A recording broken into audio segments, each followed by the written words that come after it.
channel where I talk about books and bookish things, and sometimes nonsense, and sometimes geeky things, but mainly books.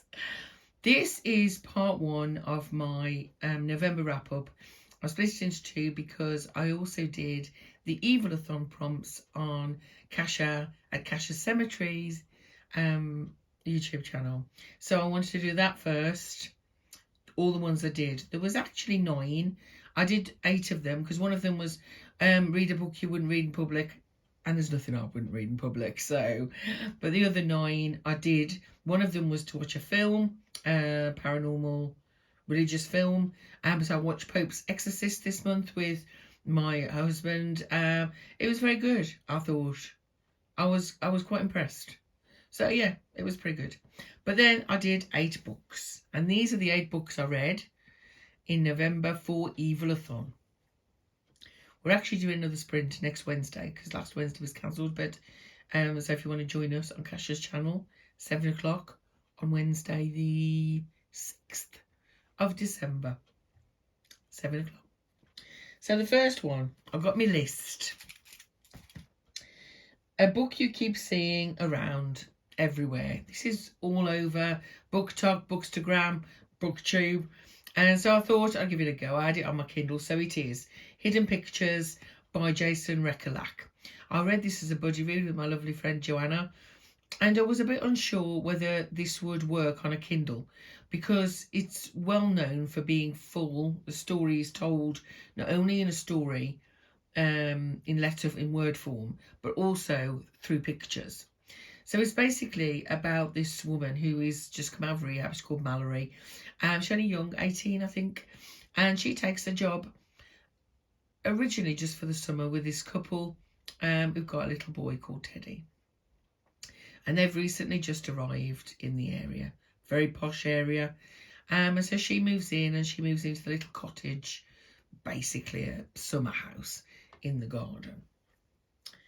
And then Teddy starts drawing strange pictures, and as the story progresses through the book, the pictures get more and more disturbing, and Mallory realises that actually something's not right. And so it becomes a thriller mystery where she's trying to find out what all these pictures mean and what they're trying to tell her, and who is it who's died. It's a great story. I mean, it was a solid read. Wasn't the greatest thing I've ever read. It wasn't the worst. It was a good, solid thriller. There were some mild horror references and imagery, but not a lot. But it was a great read. It was all right. It was fine. It's my first read of the month, so not bad. Secondly, a book that is so good you would take to the toilet to read it. And I chose Midnight's Lair by Richard Laymon. I'm a huge fan of Richard Laymon. He's contemporary with Coons and King, but far darker and far more gruesome. Midnight's Lair is a book that I originally read back in the 80s. And it is of its time. So you should just remember that if you decide to read it. It is quite sexist and misogynistic, and you know, it's of its time. But it's basically about this cave system. It's a tourist attraction, and there's this. It starts the story with this girl, and she takes a group of tourists down into the cave system. Upstairs, above ground, something happens that causes all the power to go out, and they get trapped in the cave with no way out because the elevator's been blown out. Now, I never any of you have ever been into a cave when they've turned the lights off. I know sometimes if you go to cave experiences, they do it just to show you, because you've really never seen true darkness till you've been in a cave with no light. It is black, just empty blackness. You can't even see a hand in front of you because there is no light at all. So this is about, you know, them trying to survive until they can get back above ground. But there are other things living in the cave, other more hungry things that might get to them before their rescuers do. It's a great story, great horror. Anyway, so that was my one for sitting on the toilet. I would read it in my sofa as well. I mean, you know, it's just weird. Anyway, the next one was Supernatural. So I chose this one. The Whistling by Rebecca Netley. I've had this on my TBR so long, it was starting to feel a bit sorry for itself, weren't you? Yes. And this is about a woman called Elsbeth who takes a job as a nanny to a little girl called Mary on a remote Scottish island. And Mary is mute since the death of her twin brother and her mother. And this is the story of why. The place that they're living in, the house, is cold and drafty and strange whistling through the corridors and strange things going on. And it's a great story. It feels cold. Do you know what I mean? Like, you know, when you read a book sometimes and it just feels cold, this feels cold. It feels misty and dank and dark and wet. You know what I mean?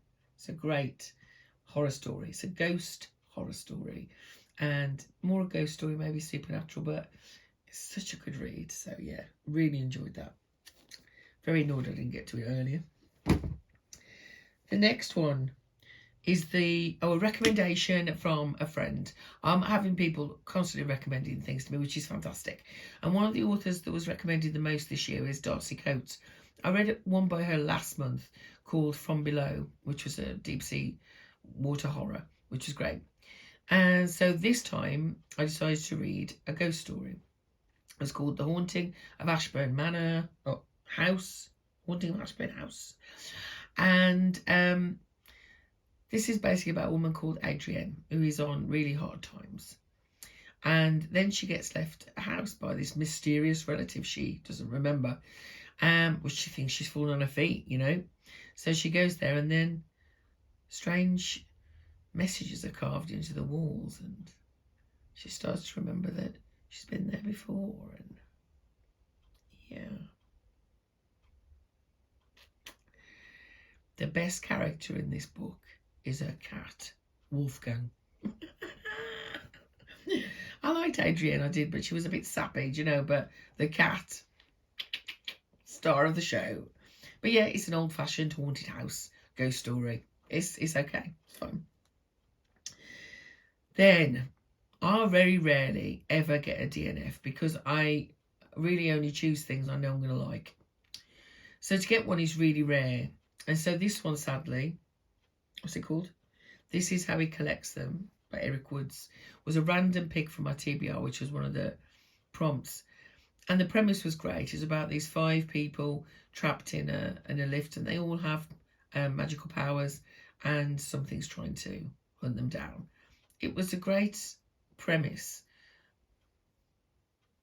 but it was so badly edited that sadly I only got like 50 pages in, and I was just like, I can't do this. It was really awful. Sadly, I don't think that's the author's fault. I think it's just been really badly edited. But yeah, so unfortunately that was a DNF. It's only about the 3rd or 4th one this year. The next one is a Masked Killer. One of my favourite indie horror authors, Kealan Patrick Burke, Secret Faces.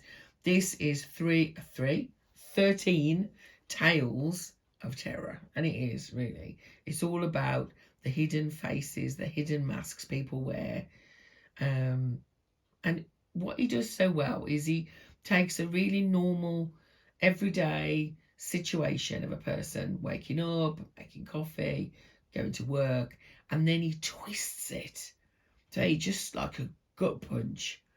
They have the worst day ever. Absolutely brilliant. There's a story in here. Let's see if I can remember which one it is. The End of Us. Oh my God. The End of Us, which is a short story in here, which is so heartbreaking. It's an exploration of grief and loss and it is just stunning, stunningly beautiful. Made me cry, and that's a rare thing in horror, isn't it? But yeah, absolutely love that. You can't go wrong with Kealan. He never misses. Kin is one of my favourite reads of this year, which is one of his novels. It's just an exceptional writer. His writing is just exquisite. Next, sci-fi horror. Oh, I just finished this one recently. Sister Made a Monster by Lucy A. Snyder. This is a cosmic horror, gore-fueled, kinky, apocalyptic horror. It's absolutely fantastic. It's like a feminist manifesto in horror form. Oh, it's so good. So there's 3 women. It's basically about a plague, a virus that starts to spread around the world, called PVG. And there's certain types of it, but 2 types, when you get those, it makes you crave blood and brains. And slowly your body starts to mutate in order to do this. One of the characters called Erin, her boyfriend, proposes, and then she starts vomiting horribly. Turns out she's got the one that needs brains, and so she grows teeth in her tongue. And then there's Savannah, who is a dominatrix, and then there's Maeve. Is it Marva? Mariva, I think is pronounced. And she's already been battling all her life with a difficult condition, and then she gets this virus. And it's basically their stories, their story of how they cope and how the world comes to an end, and how the only people who survive are the people who've got the virus. It's absolutely brilliant. Loved it. And then finally, a short horror story, which I chose this one. The Pale House Devil by Richard Cadry. This was in the Abominable Book Club. It's a very little novella. It's a beautiful. I love a little hardback novella, don't you? This one's signed as well, so it's even nicer. But I just don't know, it's so cool. Yeah, I mean, it's kind of cute. And this is basically about 2 paranormal mercenaries called they're called Newland and Ford. One of them is alive and one of them is undead. And basically they get, in a very difficult situation in New York, so they go and take a job in LA to try and remove this evil that's been in this house for a very long time. And then the story twists and you realise that, sure, there's a demon in the house, but that's not the only evil that's happened in the house. Absolutely excellent. So yes, that was my Evilathon reads, the first 8 reads of the month. Although I did scatter them through the month, but yeah, I enjoyed it. It was really good fun. I've never really done a readathon-y thing properly before, really. So yeah, I'm gonna see if I can do another one. Might come up with one myself. But yeah, so it was really good. I hope you're well, my loves. There'll be a part 2 in a minute that will do the rest of my roundup for the month. But you take care. Remember, keep warm, keep hydrated, and keep reading fabulous books. Speak soon.